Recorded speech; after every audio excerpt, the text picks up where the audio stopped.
Robert, thanks very much for your time. I didn't really expect to be interviewing you with that scoreline. Yeah, it was one of the days, we knew what was at stake today, and I thought for 60 we've probably dominated them without really creating clear-cut chances, and that's what we needed.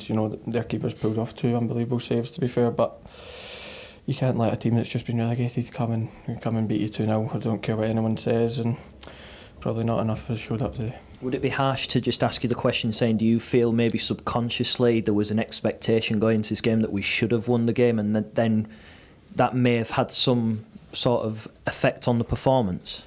I think maybe to the fans and people out with the fixture looking in maybe, but the manager spoke to us yesterday and made sure we were focused and said, I think he related back to this same game week 2 years ago when we get beat at Burnley here, and he didn't want that repeated, and unfortunately it has been repeated, and now we're sitting here needing a win out the last 2 games, maybe even more, and it's not the best situation to be in, but as long as Everton get a positive result today, then it's still in our own hands. Yeah, and based on today, we've had plenty of chances in the second half, not taken them.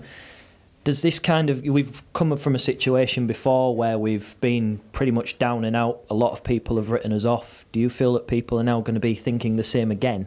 And how do we get out of that rut? Yeah, the whole season, people have written us off from day one, going into the Leicester game, and we managed to prove people that day. So hopefully at the end of the season we can prove people wrong. But I've got no doubt people will be doubting us again, because that's what they do, and they put us down. But this squad of boys, the core's special, and we need to dig deep now. We need to rely on the people that have been there and done it, and pull the people through that needed pulled through, and lift people performances that needs lifted. And if we can do that, then I'm sure we can hopefully get positive results in the next 2 games, and at the end of the season be above that line.